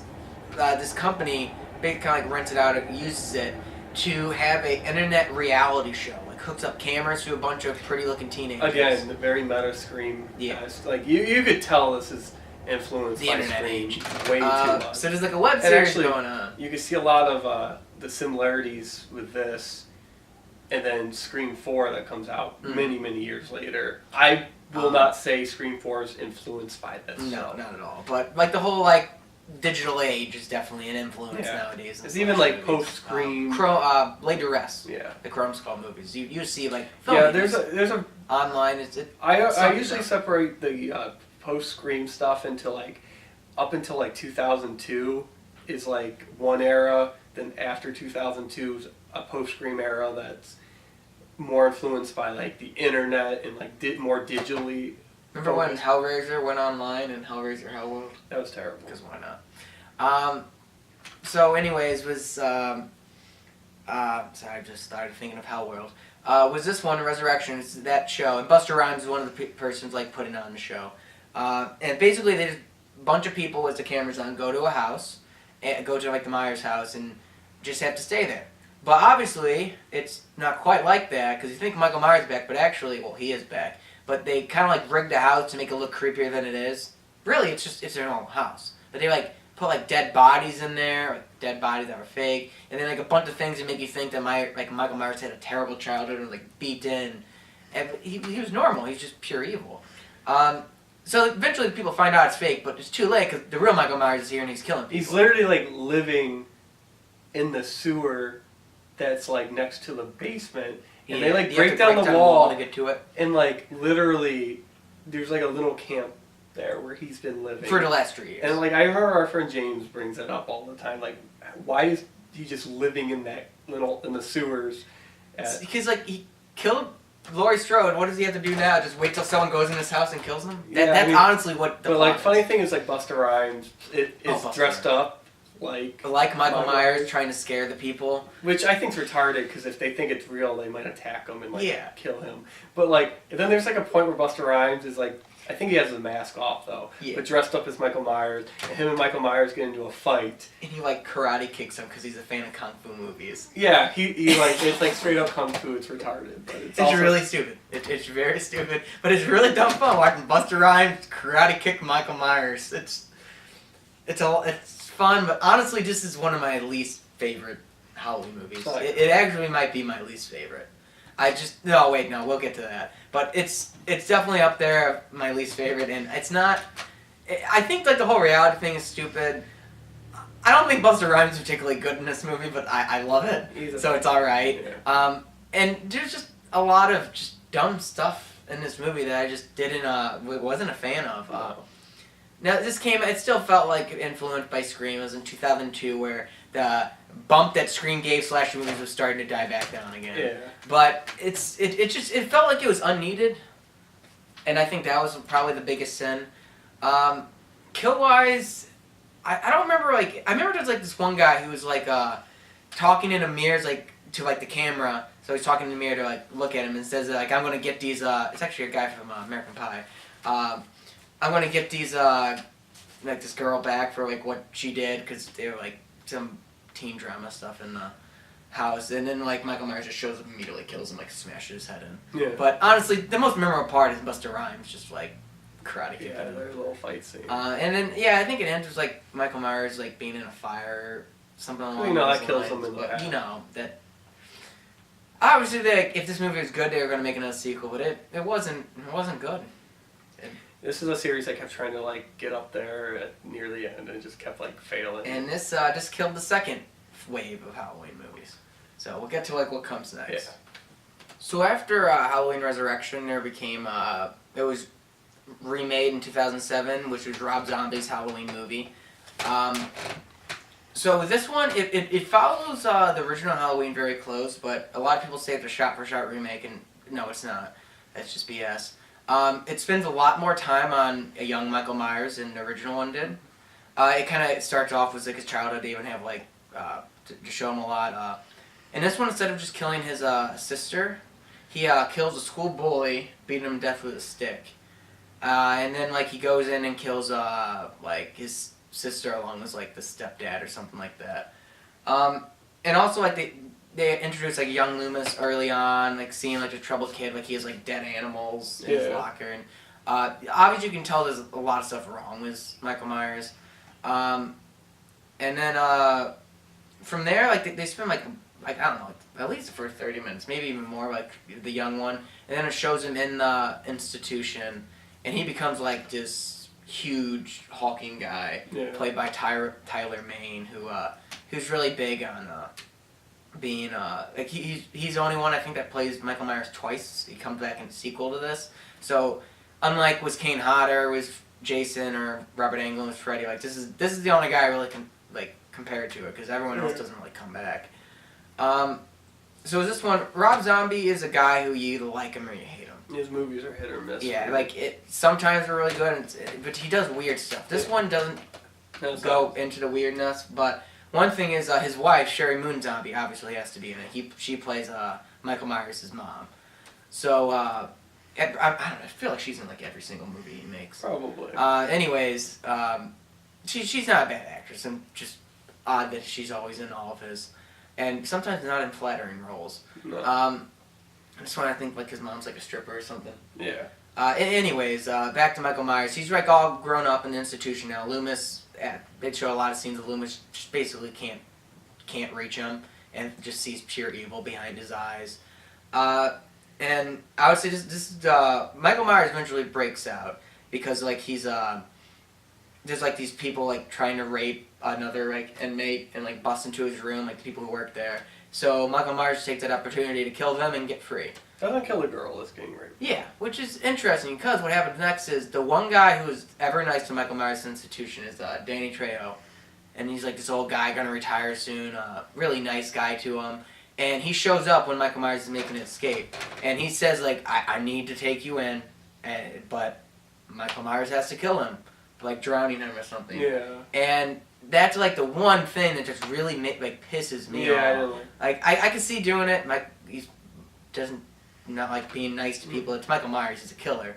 But this is like the one genuinely nice guy in a Halloween movie that you just feel sorry for. And he had to be retiring soon because why not?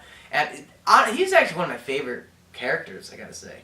But anyways, so he breaks free and Loomis goes after him. Now, Laurie, who was in this one, they right away tell her it's like the young sister of Michael Myers, but since her mom committed suicide, I think, she's living with the Strodes now. And I gotta say, I like the actress, but she comes off as the biggest a terrible person. Yeah, I didn't like how they portrayed Laurie. Right from the get-go. Sam Loomis. It's worse than the second one, but I didn't. In this one, Loomis isn't too bad. Yeah, I don't like him as a person. But the actor who plays him is good, Malcolm McDowell. He fit, he looked like him. Yeah. But yes, I would say what really misses the mark is I think Scott Taylor Compton plays the Laurie, and the reason it misses the mark to me is it's a classic Rob Zombie character, the kind of stuff she says, and it's just she rubs me the wrong way right away. Now, one of her friends is played by Danielle Harris, who played Jamie Lloyd in 4 and 5. And I forgot to mention, she does not come back to play Jamie in the 6th movie. Yeah. But in this movie, she plays one of the friends, friends died in the original one. In this one, she actually lives through it, even though she gets stabbed. And you see her boobs. You do. It's the first for a Danielle Harris, so it's interesting. So that's important. That's the reason enough to watch the movie. So in this one, it does play out similar to the first movie, but it's a remake, so you expect it. It's not a shot-for-shot remake. Because by the end, I would say the whole third half is different. I think it ends in the old Myers house, and he's Michael Myers drags her there, and I think Jamie Lee Curtis ends up shooting him in an abandoned pool in the back. You think that I think Loomis gets his eyes poked out by Myers, but they obviously don't handle that well in the sequel. But so you think Loomis might have died, but he ended up not. And Laurie kind of gets a final shot in, but I do think at the very end you see that he's not there anymore. But I'm not positive on that, so don't hold it to me. But it does follow the same basic gist. Another thing, Danielle Harris's character's father is played by Brad Dourif. That's the guy who plays Chucky, right? Pretty sure. Yeah. Yeah, that guy is awesome. Yeah, he was a good kid. Yeah, so, and he comes back in the sequel, and he's a bigger part in the sequel, I think. But he plays, the chief of police, and he's awesome in this. That's one thing Rob Zombie does. He brings back a lot of horror icons in his movie.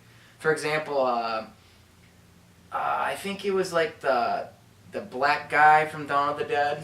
Yeah, Michael Myers is, after he gets out of the institution, he needs to get, his jumpsuit, because you need that jumpsuit. So he, tacks a trucker named Big Joe Grizzly. Ken Forey is his name? Pretty sure. I think that's him. Don't hold me to that. Anyways, Big Joe Grizzly, that's a fun character. He beats him to death in a bathroom stall. Anyways, and I think the mask though has more significance. It was a mask that he buried in the floorboards of his house, not something he randomly finds. Because he was really obsessed with his mask from a young age for some reason. They really highlight that when you see a young him. Especially in an institution, he makes his own masks. And he's a huge guy in this one. And it's really different because Michael Myers has never been a huge guy. No. He's the normal guy. But yeah, in this one he's definitely big. And really scary. In this one, I gotta say it's very brutal and it can be uncomfortable. Especially with all the Rob rape Zombie movies. Rob Zombie really likes that type of stuff in it. That's the type of stuff that really I don't like in movies. Yeah, make you squirm on watching it, which I won't watch House of a Thousand Corpses. I mean I won't watch Devil's Rejects because I don't. That's a hard. I like Devil's Rejects. It's too many scenes that make me uncomfortable, and I don't like being uncomfortable when I watch movies. Mm-hmm. It's now and this one, however, out of all of his movies that I've seen, is the least out there, or maybe yeah, that might be that or Devil's Rejects, but. I like the remake. It's not my favorite horror remake, and I don't like it more than original. It's not even like my favorite past original. But I definitely put this up there. It's a good movie, and I think it's worth watching. It's worth Especially if you like Rob Zombie, then you'll love this movie. But it has a lot of stuff going for it. Kill-wise, it's very similar to the original. Like the whole like stab into the wall and head cock. It's there. Yeah, there's a lot of similar. But everything just kind of the gore is up. So basically, if you take the original movie and added a bunch of gore and just like more intense, that's what it is. But so the subtleties of the original is gone. But it's still a. I would say it's a good remake. It's a good remake. It's definitely like on the upper end. There's been some bad remakes, so I would definitely like recommend this movie for Halloween fans. So as of right now, this is the final Halloween movie, and it is Halloween 2, which came out in 2009, and it's also made by Rob Zombie. It follows up the first movie, like his remake, right where it ended, kind of like the original second one, where it picks up was in the hospital. But in this movie, early on, you think, wow, this is going really fast. Like he gets to the hospital fast, killing nurses, going after Laurie, and then you find out it's a dream sequence. Yeah, I didn't like this movie. I hate. And what comes after the dream sequence, I don't like. So it teases you as a good movie just to show you. Yes. Honestly, there's one thing about this movie is there's a lot of really good gore in it. Like I remember particularly, like I like gore-wise it's better than the first remake. And there's also like really good lighting scenes. I don't know why I noticed it. Normally I don't. But there's like one scene where a cop's standing guard outside a house, and all of a sudden you just see the silhouette of Michael Myers come and like kill him and like come out from behind a tree.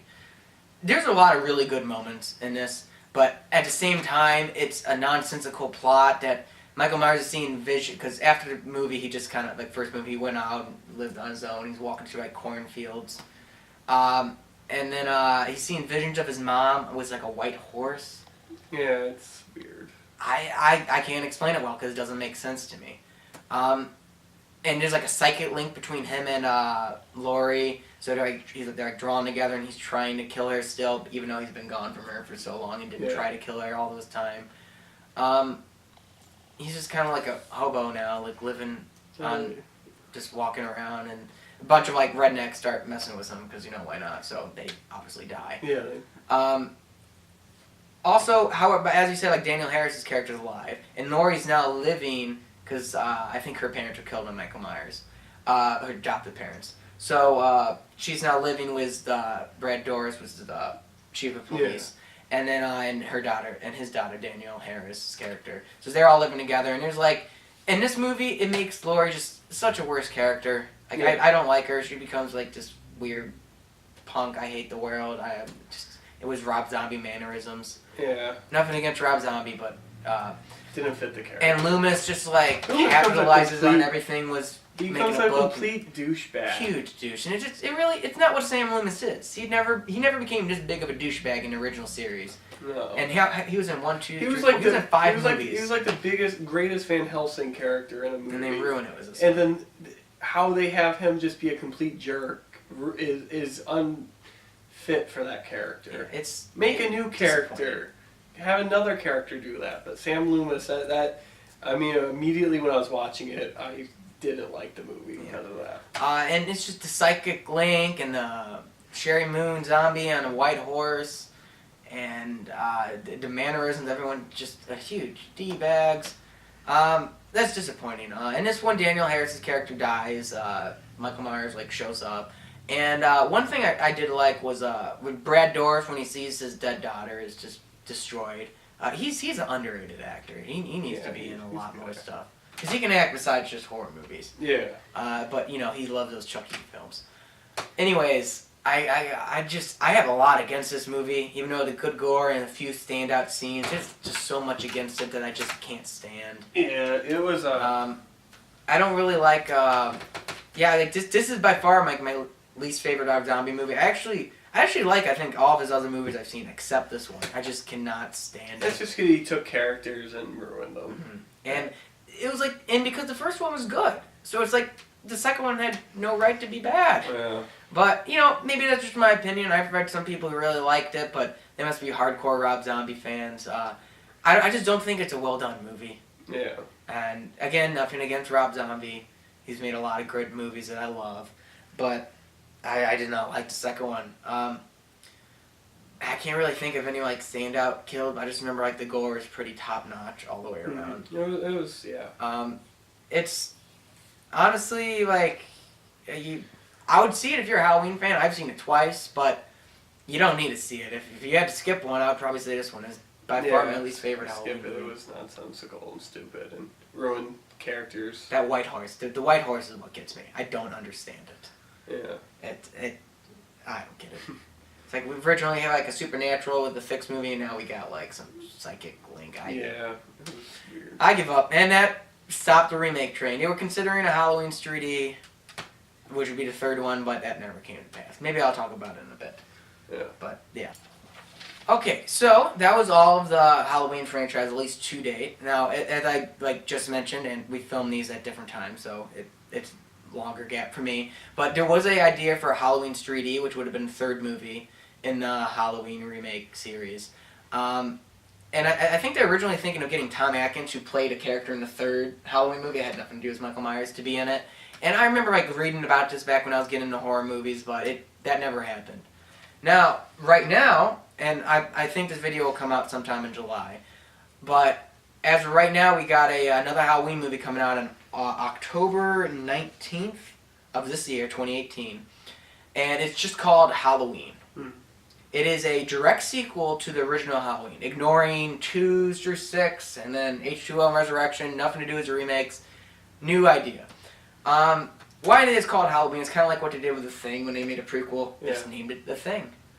So I don't know why it's just called Halloween, but... Again, I don't like how they... I don't like ignoring sequels. Especially, do the first two, because those go together so well. I don't like when you just, two that go together basically into one long movie, you just cut and just you know what, ignore that one. So I think that's retarded. Disappointing. I'm not saying this won't be a good movie. Yeah, so as of this review, and whether or not when you watch it, when it comes out, we have not seen the movie yet. It's not in theaters. So that's interesting. It's being co-written by Danny McBride, which we thought was funny. Who's a funny guy, so... However, this is from acting, but I saw him in Alien Covenant. He acted well in that, not funny. So he's not strictly funny, but I don't know where this will go. The guy who played the original Michael Myers, Nick Castle, is in it. Yeah. And then Jamie Lee Curtis is coming back yet again. So she already died, but she's back, and she's in every series except for the remake series. Yeah. So that's something. She, however, she has a daughter in this. Sadly, not played by Danielle Harris. Judy Greer plays the daughter, and it's not called Janie, which is disappointing. I wish it was. I don't get why they couldn't get Danielle Harris. And I think there might be a granddaughter. I don't know. I haven't seen the movie. She looks a lot older. She looks older. She looks older than she naturally does. But that's just because she's a movie star, and all movie stars look good for their age. Except Corey Feldman. Yeah. And then John Carpenter's coming back. Not to direct, but to executive produce, and he's scoring the movie. And one thing we haven't mentioned before, I don't know why we haven't. John Carpenter did the score to the original Halloween and sequels. It's a famous thing. It's up there with the Jaws riff by John Williams, I think. Yeah. I don't want to do it right now because I wouldn't do it justice, but it's a good score. Yeah. So basically, it's simple, but it works. So he's coming back to scoring it. I don't know how that will be, but we'll see. And we'll probably do a supplemental review when it comes out. We'll talk about that in a moment. Let's see. So there's been 2 documentaries that talk about Halloween 25 Years of Terror and then Halloween The Inside Story. Now, the 25 Years of Terror is kind of like the whole franchise, bunch of interviews, but kind of some panel discussions talking about everything. They have the producer who's been in it since all of it, Mustafa Safkat or something like that. Yeah. And relatives that keep it going. I found it kind of scatterbrained a little bit. It wasn't as good as the Crystal Lake Memories, Friday the 13th, or Never Sleep Again from Nightmare on Elm Street, but it's better than the first Friday the 13th one. His name was Jason. I still think it was an effective one, but it doesn't stay in my memory well. Mm-hmm. Now, the Biography Channel one, The Inside Story, is just the first movie, and it's kind of they go to different locations. It's narrated by P.J. Souls, who played in the original one, the girl's hat from Carrie. And it was good. It was decent enough. I learned some stuff, but a lot of it I already had known. But it was kind of actually expensive to find, so I don't know if I would recommend getting it, but whatever it is now, it was good. Now, we already talked about it, but there were been two video games. There was in 1983 on Atari. There was a Halloween movie that wasn't. That was actually very. It had nothing to do with Halloween. It was an Atari game, so I don't know really how you can have anything to do with anything with Atari. It's you can work up gameplay of it. Angry Video Game Nerd's done stuff that we already mentioned. But one thing I will mention is Dead by Daylight put out a Halloween pack where you play Michael Myers as the killer, Laurie Strode is like the survivor girl, and it Haddonfield is the map. So I've never played Dead by Daylight. It's not that I will probably eventually, but that is I think that's cool. I think they came out with that to compete with the Friday the 13th game. There was a Call of Duty, I forget which one. At least I remember reading about it. I don't know if it came to fruition, but you get a kill streak. One of the kill streaks you can unlock is play as Michael Myers. And do you just go around instant kill with a knife? Yeah, I'm pretty sure, and people know because the music comes on. I did not know about that. And if that's something, or if they ever talk about that, that is an amazing idea. Yeah, I know I remember reading it in a Game Informer years ago. It was instant knife kills. But I didn't like. Yeah, we're not positive, but if so, that'd be really cool. I'm not big on Call of Duty multiplayer, so. But yeah, Dead by Daylight put out the expansion. It makes me think that Dead by Daylight should put out some more based on horror movies. Now, the rights issues might be a problem, but it was good seeing him because he's like the only big guy besides Pinhead that hasn't appeared in Mortal Kombat. Michael Myers needed a game. I don't know if it's done well or not, but who knows. So we already talked about pretty much everything to do with Halloween, like just novels and comic books, as I talked about, but not much stuff to talk. I want to talk about. Now, let's see. With More The Gorier, we will put out probably will put out a supplemental review about this Halloween movie when it comes out. Because out of all the franchises we've looked at, this is the only one actually coming out with a new movie soon. So I think we might do that now. I mean, Friday the 13th has one made, but they had one planned, but nothing ever happened with that because, the whole rights issues, which we won't get into. Yeah, whether or not after that supplemental review we will put out another season of More The Gorier, I don't know. I'm skeptical at this because these take a while to film and no one really wants to watch them. Yeah. Or who knows. So maybe there will be another season. Just we have a lot of projects going on at the moment. Yeah, we got currently making a few movies. We have knock on wood. Yeah, but we'll see how that goes. We have a shout out to our stuff. We have street projects right now. One's a fan film for Doctor Who. One of them's a slasher movie that we originally envisioned back when I was in freshman year of high school. And we wanted to actually make it because we failed at making it miserably. So. This is way before Damage Control. And then now we got a... we assume you've watched Damage Control. Yes. You probably watched Damage Control if you're watching this. And then finally there's another movie that I'm not going to talk about, but it's a survival horror kind of stuff. It's not my place to describe what it's about. So we have a lot of stuff planned, so the reviews are probably going to take a backseat. Now we will get the supplemental reviews. Yeah. Especially for Halloween as well as Hellraiser. We have a hard time too with these reviews getting people to do reviews with us. As you noticed, we waited so long trying to get some other people to do this Halloween review that my hair turned black. Yeah. So we'll see what happens, but we do want to do more reviews, and we might do them not in the More The Gorier format and do it as just simple reviews on the channel. I don't know, but Mr. Mayhem Movies, as of right now, is not dying. We just might not be making more The Gorier. Yeah, because movies are taking the front. Yeah. We have other stuff that we think is more important. Tempting to make them. Now, however, I'm not going to say More The Gorier is going to die, because you never know. It can come back if people want it. If one person wants it, we'll bring it back. Yeah. So comment if you want it. Yeah, comment if you want it. Please say something. Because that means you made it all the way to the end of this video. Another thing I would say is if we do make another season, I'm thinking Texas Chainsaw Massacre, Psycho, Scream definitely, Saw, Hatchet. And Hatchet movies. That would be the oddball, with Sleepaway Camp. And then I don't know what the last one would be, but another one of the big series. That's if we do another season. So please comment if you think we should. Comment ideas. Comment ideas. If you say something that we've seen, sure, why not? We might not even do it in the More The Gorier format. We might just casually do it. So, Who knows how much longer this camera battery has, so we'll just end the video here. But thanks for watching season 1. If you've watched already. If you watched it. And if this is the only video you've seen, because you just wanted to look up Halloween, check out our other videos. It's very similar to this, just with more people giving more opinions. Or more people and we give our opinions. Yes. You'll notice that.